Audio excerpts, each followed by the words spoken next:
Hello everyone, Espurr here. Now, what is today's game on TC Undertale? We're watching the Hydra. Comps look alright. Nothing really to say. Neo Sploosh is kind of weird. What else? That's about it.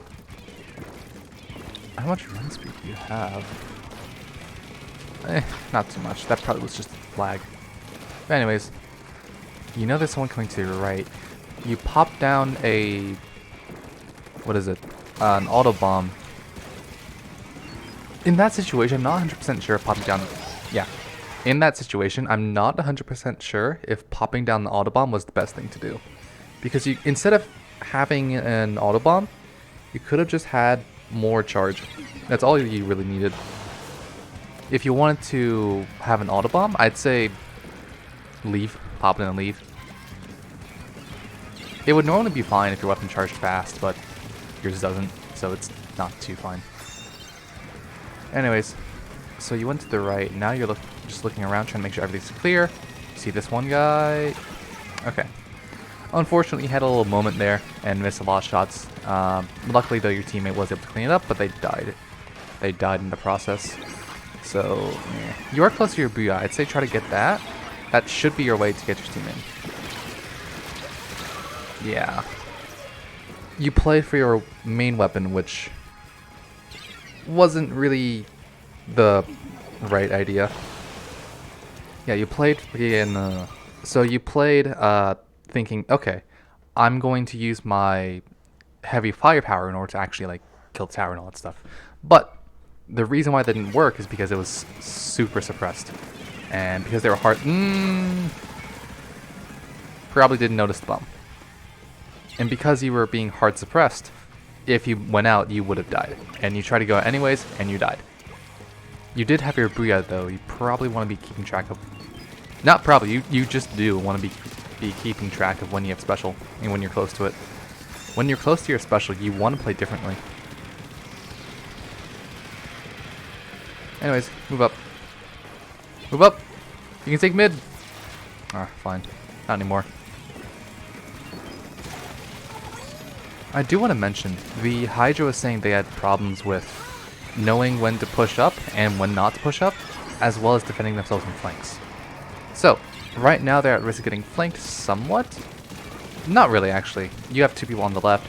The flank is dead. There we go. Now you should be thinking about pushing up. You can look at the top and see you have an advantage. You have someone pushing up in front of you. They're on tower. Yeah, you want to be up mid. There we go.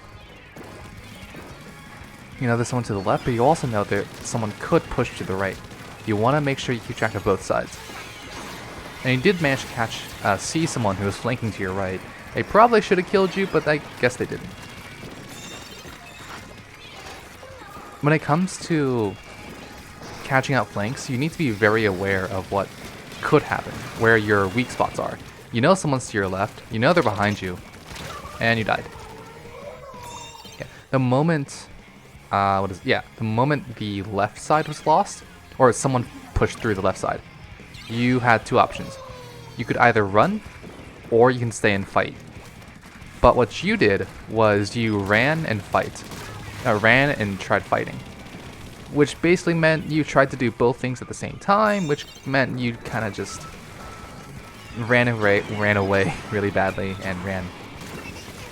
Okay, you're getting... yeah.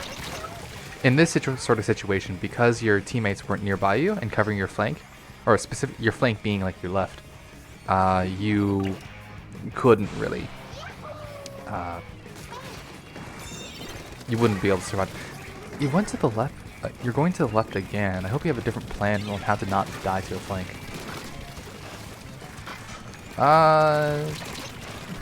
Yeah, so, okay. Whenever you're playing a backline weapon, or really any weapon that doesn't like fighting in super close ranges, you want to be evaluating your position and think, okay, what do I feel like this is a good position? If I get rushed, can I handle it? And if the answer is no, you need to either make sure that the enemy can't rush you or go somewhere else. You know there's someone to your right, right? Are you gonna ignore him? You ignored him, and now they killed you. I'm noticing a huge awareness problem when it comes to the flanking issue. When it comes to the pushing issue, so that is an issue, but here, for like most of the game, the issue has been like dying to flanks really. But the dying to flanks issue is it's two factors. It's one, due to poor positioning, and two, due to poor awareness. Those two in combination will make it so that anyone can rush you down really easily. Because there are some telltale signs of someone flanking that you either just ignored or you didn't see. Both of which are bad. As for poor positioning, that can be fixed. Well, for one, the lack of awareness thing really can only be fixed by if you're ignoring information, stop ignoring it and act upon it. If you know there's someone to your right, make sure you check on them to see, or not check on them, but check to see if they're, a threat. Or no, they will be a threat just by them existing. So you want to check on them to make sure they don't just rush you. As for the the poor positioning problem, if you're a backline, you really want to make sure that you're evaluating your position. You need to ask yourself these two questions. One, am I being useful in my position? Am I actually having influence? And two, if someone rushed me right now, can I handle it? Or can my team cover it? Though, if you answer no to any of those, then you need to move your position. Because then you're either not in a useful spot or you're not in a safe spot. But that'll be it today. See y'all.